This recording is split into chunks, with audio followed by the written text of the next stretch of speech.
Les astuces financières que les gouvernements utilisent pour vous maintenir pauvre. Entrons directement dans le vif du sujet. Les gouvernements aiment vous affirmer qu'ils travaillent à votre liberté financière. Ils évoquent la stabilité, la croissance, les opportunités. Mais si vous examinez attentivement l'histoire, vous découvrirez une réalité beaucoup plus sombre. Les gouvernements ont de tout temps utilisé des manœuvres financières dissimulées pour appauvrir les citoyens, tout en renforçant leur propre richesse et pouvoir. Ce qu'il y a de plus frappant, c'est que ces manœuvres ne datent pas d'hier. Elles ont été recyclées au fil des siècles, habillées différemment, vendues sous de nouvelles appellations, mais en poursuivant toujours le même objectif, déplacer la richesse vers le sommet et maintenir la majorité dans un état de dépendance. Prenons pour commencer la plus ancienne et la plus simple de toutes, l'inflation. Lorsqu'un gouvernement dépense au-delà de ce qu'il peut collecter par l'impôt, il dispose de deux options. Il peut admettre la vérité et taxer ouvertement ses citoyens, ce qui est politiquement risqué. Ou bien il peut dévaluer discrètement la monnaie, diminuant la valeur de chaque pièce et de chaque billet en circulation. La Rome antique avait parfaitement maîtrisé cette tactique. Avant d'approfondir ce sujet, indiquez-moi dans les commentaires de quel endroit regardez-vous cette vidéo et quelle heure est-il actuellement pour vous. J'aime constater comment ces récits parviennent à traverser les frontières. Et si vous appréciez un contenu de ce type, n'oubliez pas de vous abonner car l'histoire d'aujourd'hui va transformer votre perception. Au IIIe siècle après Jésus-Christ, les empereurs, confrontés à des dépenses militaires croissantes, commencèrent à réduire la teneur en argent du denier. Une pièce qui contenait auparavant de l'argent presque pur finit par être plus constituée principalement que de cuivre, avec seulement une fine pellicule d'argent en surface. L'Empire feignait que tout était normal, mais tous ceux qui détenaient ces pièces en subissaient les conséquences. L'inflation s'envolait, l'épargne s'évaporait et les salaires ne parvenaient plus à suivre. C'était un impôt silencieux prélevé sur la population, une ruse encore employée de nos jours, mais par les banques centrales plutôt que par les ateliers monétaires impériaux. Le Moyen Âge apporta une autre variante de ce procédé, les prêts forcés. Les monarques d'Angleterre, de France et d'Espagne comptaient régulièrement sur les marchands riches et les guildes pour prêter de l'argent à la couronne. Naturellement, ces prêts n'étaient pas volontaires. Un refus entraînait des amendes, des confiscations, ou pire encore. Parfois, la couronne promettait un remboursement avec intérêt, mais celui-ci survenait souvent tardivement, en monnaie dépréciée, voire jamais. Le gouvernement finançait ainsi ses guerres et ses palais, tandis que les marchands n'avaient d'autre choix que de céder leurs capitaux. L'astuce résidait ici dans une coercition déguisée en patriotisme ou en devoir civique, et cela fonctionna pendant des siècles.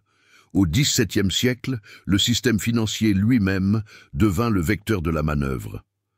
Lorsque la Grande-Bretagne créa la Banque d'Angleterre en 1694, ce n'était pas par philanthropie. C'était parce que le gouvernement avait besoin de fonds pour mener ses guerres contre la France. Des investisseurs aisés achetaient des obligations d'État, et en échange, la couronne garantissait le paiement d'intérêts financés par les impôts. Cela peut sembler équitable, mais considérez qui supportait réellement ces impôts. Les citoyens ordinaires, via des taxes sur des biens comme le sel, la bière et les tissus. Les riches prêtaient de l'argent à l'État et percevaient des intérêts garantis. Les pauvres payaient des impôts plus élevés pour financer ces mêmes intérêts. Il s'agissait d'un système de transfert de richesses déguisé en finance nationale. Et cela a établi un modèle toujours en vigueur aujourd'hui. Les investissements les plus sûrs au monde consistent à prêter au gouvernement, et ces rendements sont in fine garantis par le travail et la consommation des masses. Si nous portons notre regard sur le monde moderne, les pièges sont partout. Prenons l'exemple des déficits budgétaires. Les gouvernements accumulent des dettes colossales, émettant des obligations achetées par des investisseurs, des banques et des puissances étrangères. Les responsables politiques prétendent que cela sert à financer les infrastructures, l'emploi ou les programmes sociaux. Mais une part importante de cet argent est détournée vers les entreprises de défense, les subventions aux sociétés et les plans de sauvetage. Lorsqu'arrive le moment du remboursement, les gouvernements ne réduisent pas les dépenses au sommet. Ils augmentent les impôts, déprécient la monnaie ou réduisent les prestations sociales. Le problème est que la dette semble être contractée pour le peuple, mais le fardeau retombe sur ses épaules, tandis que les profits vont aux détenteurs d'obligations. Et puis viennent les renflouements. Lors de la crise financière de 2008, les banques ont pris des risques excessifs, regroupant des prêts hypothécaires à risque dans des titres financiers et ont failli provoquer l'effondrement de l'économie mondiale. Qui a payé? Les contribuables ordinaires, via des plans de sauvetage gouvernementaux massifs. Qui en a tiré profit ensuite? Ces mêmes banques qui sont ressorties plus grandes et plus concentrées qu'auparavant. L'astuce était simple, privatiser les gains, socialiser les pertes, et l'on a dit au public que cela était nécessaire pour sauver le système. Même la gestion des retraites et des pensions par les gouvernements relève du tour de passe-passe. Pendant des décennies, les citoyens de pays comme les États-Unis, la Grande-Bretagne et à travers l'Europe ont cotisé à des systèmes administrés par l'État, espérant que l'argent serait disponible à leur retraite. Mais souvent, les gouvernements n'épargnent pas réellement ces fonds, ils les dépensent immédiatement et ne laissent que des reconnaissances de dettes en contrepartie. La promesse sous-jacente est que les contribuables futurs supporteront le coût lorsque l'échéance arrivera. Il s'agit essentiellement d'un système de Ponzi entre générations, enrobé d'un langage administratif. Cela fonctionne jusqu'à ce que la démographie change, que la population vieillisse et que soudainement le système devienne intenable.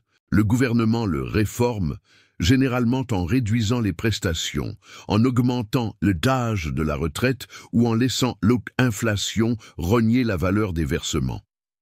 Observez le schéma qui se dégage.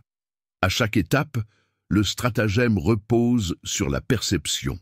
On présente au public l'inflation comme une croissance, les prêts forcés comme un devoir, la dette nationale comme un investissement, les renflouements comme de la stabilité et les réductions de retraite comme des réformes. Ce langage sert à masquer la réalité, un transfert de richesse de la majorité vers une minorité, des classes inférieures vers les classes supérieures. L'histoire démontre que cette supercherie a fonctionné pendant des siècles, parce que la plupart des gens n'étudient pas l'histoire économique, ne comprennent pas les systèmes financiers et ne discernent le piège que lorsqu'il est déjà trop tard. Au cours des dernières décennies, ces manœuvres n'ont fait que gagner en sophistication. Prenons l'exemple de l'assouplissement quantitatif, un terme que la majorité ignorait avant la crise financière de 2008. Les banques centrales ont créé des milliers de milliards de dollars ex nihilo, en achetant des obligations d'État et des titres adossés à des créances hypothécaires afin de stabiliser les marchés. Les responsables politiques et les banquiers ont assuré le public de la nécessité de cette mesure pour éviter un effondrement généralisé. Et cela a fonctionné pour le système financier. Les prix des actifs ont grimpé en flèche. Les actions, l'immobilier et les obligations ont vu leur valeur s'envoler. Mais qui détient la plus grande part de ces actifs, les plus riches? Pour le ménage moyen sans investissement significatif, les bénéfices ont été minimes, tandis que les inconvénients se sont manifestés par des distorsions des marchés et une augmentation du coût de la vie. Le piège réside dans le fait que la création monétaire a sauvé le système pour les plus nantis, tout en alimentant l'inflation et les inégalités pour tous les autres. Une autre illusion moderne est la fiscalité furtive. Plutôt que d'augmenter directement l'impôt sur le revenu, les gouvernements prélèvent des taxes de manière discrète via des mécanismes tels que les taxes sur les ventes, les taxes sur les carburants et surtout l'inflation. Lorsque les prix augmentent plus rapidement que les salaires, l'écart constitue en réalité un impôt caché sur l'épargne et le pouvoir d'achat. Les gouvernements affectionnent l'inflation car elle réduit la valeur réelle de leurs dettes, mais pour les citoyens, elle corrode la liberté financière. Vous pouvez avoir l'impression de vous enrichir parce que votre salaire est plus élevé en termes nominaux, mais si vos dépenses dépassent vos revenus, vous vous appauvrissez en réalité. Ce n'est pas une défaillance du système, c'est le système lui-même. L'inflation n'est pas un simple accident économique, c'est l'une des ruses les plus courantes employées par les gouvernements pour vous transférer le fardeau de leurs dépenses sans jamais l'avouer. Vient ensuite la capture réglementaire. En apparence, les réglementations sont supposées protéger le public. Règles financières, normes de sécurité, protection des consommateurs. Mais l'histoire nous montre de manière répétée que les industries puissantes influencent les régulateurs qui sont censés les superviser.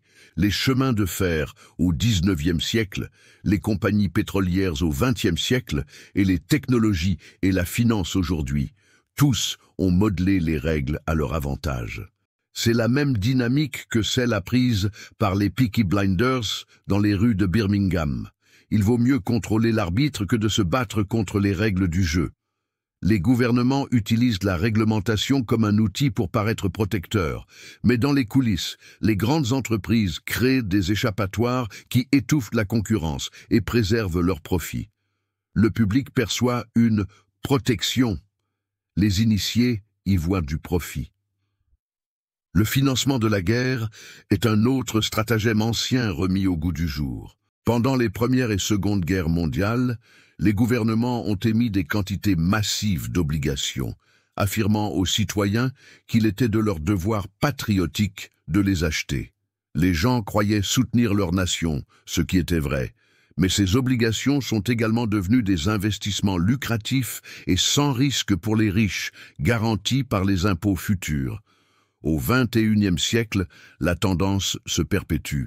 Les milliers de milliards dépensés pour les guerres en Irak et en Afghanistan ont été financés par la dette, profitant aux entreprises de défense, aux banques et aux détenteurs d'obligations, tandis que les contribuables ordinaires en supportaient le coût.